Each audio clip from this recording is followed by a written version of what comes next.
All right, you guys, since most of you had class, I am just going to record today's lesson. I sent an email to get input about when we are going to reschedule our class. So just get back to me, please, so that we can get that rescheduled. So today we're talking about 11.2 exponential functions. I'm going to warn you, this is the 4th time I've filmed this, so all the other ones got deleted. So I'm hoping that this one's fine, but there is some writing already done on this. I will also send you these notes afterwards. So there are 2 types of exponential functions. The first type is a power function, which we've been dealing with. They are in the form of y equals x to the 5th power. This exponent is always going to be a number in power functions. Exponential functions look like this. Y equals 5 to the x. In exponential functions, our exponent is always going to be a variable. Your base, or your b, is always going to be a positive real number, and this will always be an exponent. Okay. Here are some characteristics of graphs of exponential functions.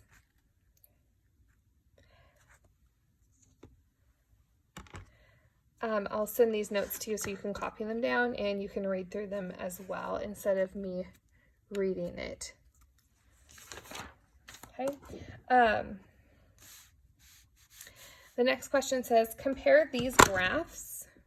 I'm going to just show you what it says in the book. So if we compare these graphs, we could graph them on our calculator. Okay.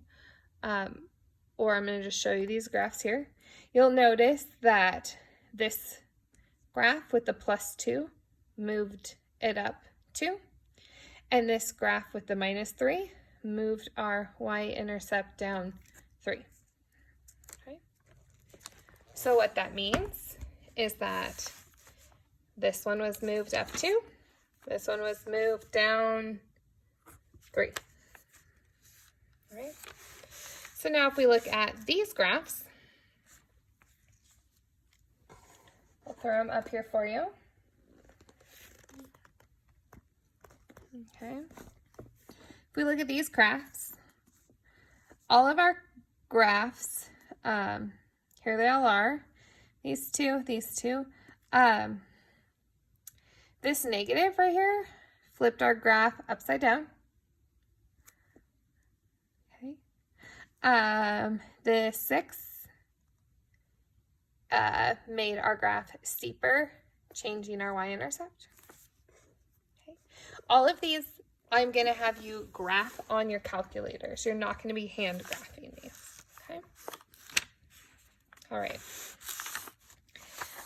If you look on page 706, example 2 in your book, this is going to tell us what the problem is for this. So I'll read it to you.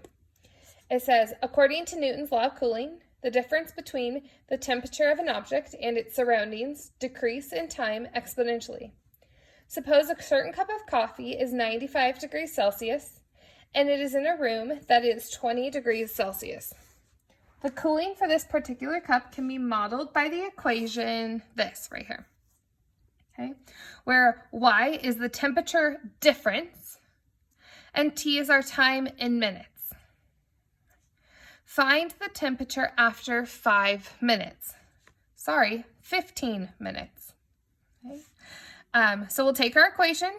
T is time, so we'll plug a 15 in for time. We'll get a difference of approximately 10.12 degrees Celsius. Okay. We'll add that to the room temperature to get a cup temperature of approximately 30.12 degrees Celsius. Okay. If you plugged a number in here, such as 5, okay, this number would go up greatly, which means our cup temperature would increase as well.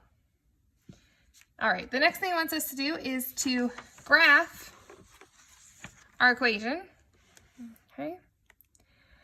So I threw it into my calculator, and here's a graph. What I mean by a graph is, realistically, I want a sketch. I'm going to make this y minimum a lot bigger. Our x can be, 10 to 10, okay. There we go. So that's about what our graph looks like. So now we just need to sketch that. Okay. See, I did not make you graph this by hand. I want you just to sketch it. So if you push trace, you'll find out at the 0, we're at 75. So maybe you decide you want 100, 200. So that's 75. Maybe I zoom over a little and I see that 1 is about at 65.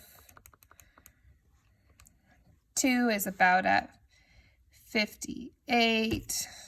Okay, I scoot over.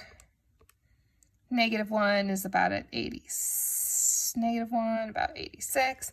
So I can see that my exponential curve is going something like this. Awesome, great sketch. All right, page 2.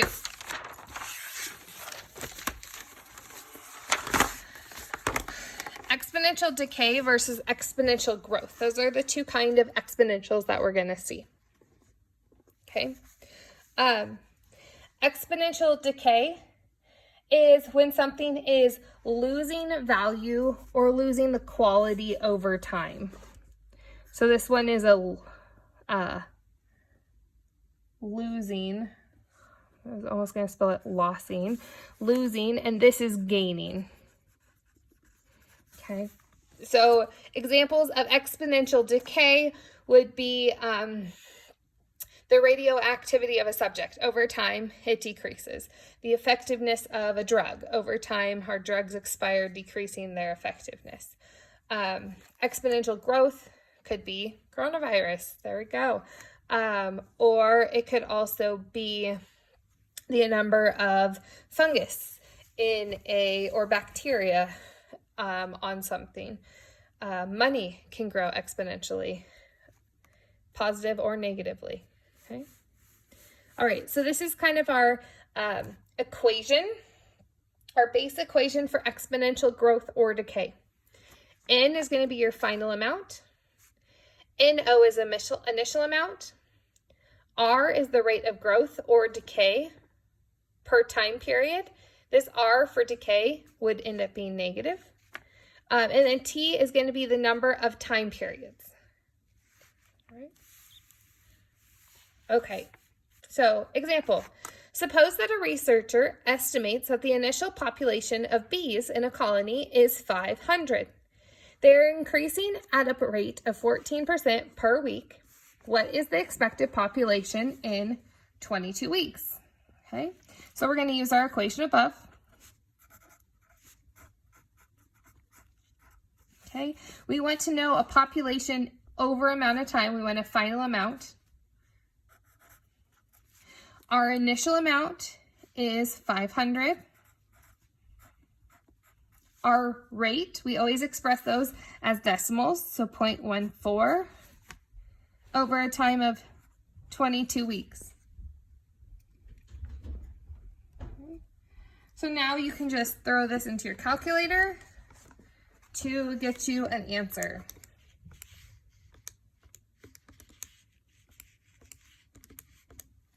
And we have an answer of approximately 8,930.5 bees.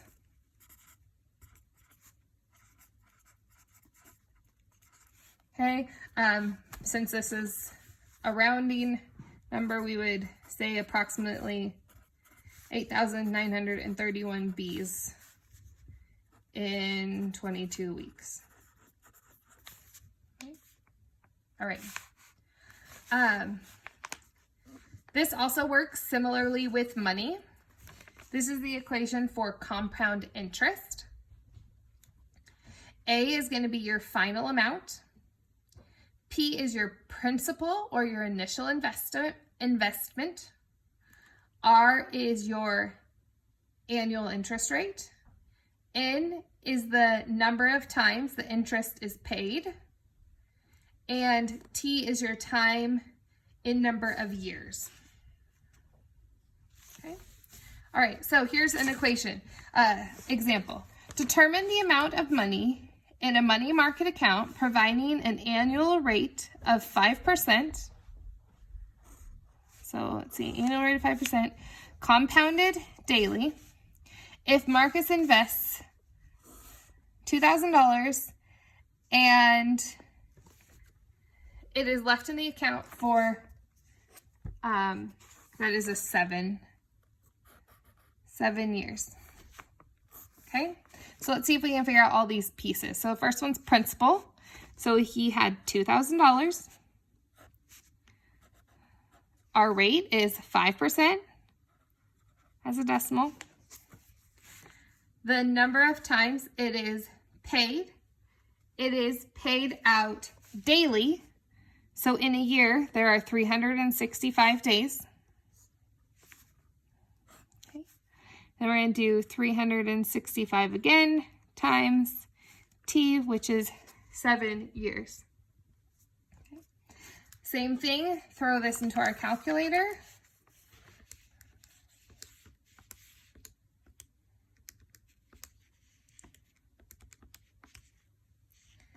When you do this exponent, you want to make sure you put parentheses. Okay. So our A is going to be approximately 2838.07. Okay. So that means that his account will have an amount after 7 years of this much.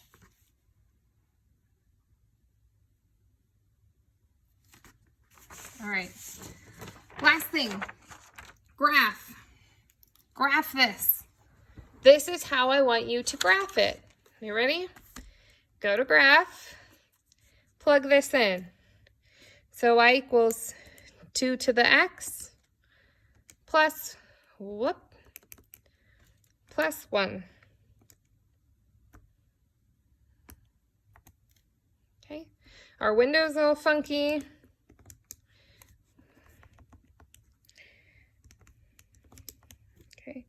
Here's my graph. Okay. So, remember we're just sketching. So, looks like our graph never goes below the y-axis. Okay. It looks like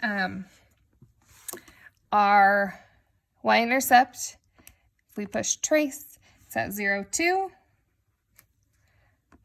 Okay, so let's scroll over a little. We're at about 1, 3. 1, 2, 3. We're at about 2, 5. Okay, maybe I'll go down the other side. Check out where -1 is. -1, about 1.5. And that's about -2 is at about 1.2. Okay. The next thing we need to look at right here is it says less than or equal to. We know that when there's no equal to, it's dotted line. So we're going to make it a dotted line. The last thing we need to figure out is where we shade. So we're going to plug in 0, 0 into our exponent here. So we'll have 0 less than 2 to the 0 plus 1. Remember, 2 to the 0 is 1. So 0 is less than 2. Is that true or false? Okay, 2 is going to be greater than 0. That's true. So the point where 0, 0 is will be shaded. All right. So that is what today's lesson is. Your assignment is going to be on page 708, numbers 11 through 27 odd, and 31. This score is due to me by the end of the day, Friday. Okay. I will be available whenever. So just send me a message if you need to find a time to chat with me, if you have any questions. I hope this video helps, and we will talk again Monday. I will see you guys later. Bye.